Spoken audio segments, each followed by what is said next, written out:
The ultimate goal of Chess's products, it's really simple. Everything we do is about helping people to see and helping them to keep safe, be that protecting the country, our allies, our critical infrastructure, or most importantly, the people. In the world in which we live, it's referred to as situational awareness, and making sure that the end user is aware of, be that a ship, an aircraft, a land vehicle, and ultimately, if they determine that one of those platforms may be a threat, it's giving them the information at their fingertips to make a quick decision on what response they need to take. I mean, I've worked in defence my entire career, and even as you asked me the question, the shivers go down my spine a little bit, because I come to work hoping to make a difference.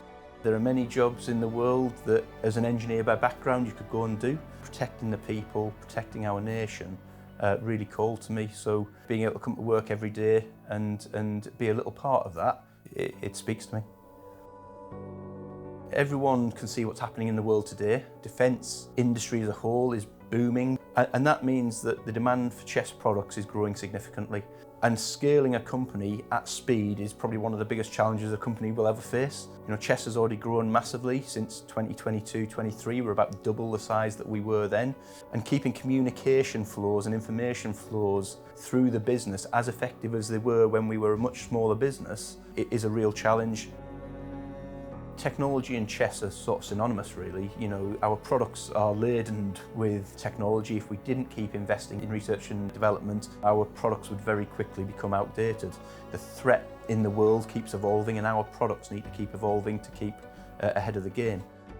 No one company stands alone in this day and age. We clearly have our core competencies and our specialisms, but we have a massive supply chain behind us. If you look at Chess products, they're highly integrated and they're highly complex. And the nature of the product drives the nature of the business. We have to be highly integrated because what we do is highly complex. So in terms of how our people work together, how they work with our customers, how they work with our suppliers, it tends to be incredibly tight-knit. So keeping those tight-knit relationships helps us work through those challenges when they arise. When you see a product that you've designed, you've manufactured, you've helped to get out the door, you've helped to bring to an end user, and when you hear about that piece of kit being involved in saving a life, I don't think you'd be human if that didn't, give you a sense of pride.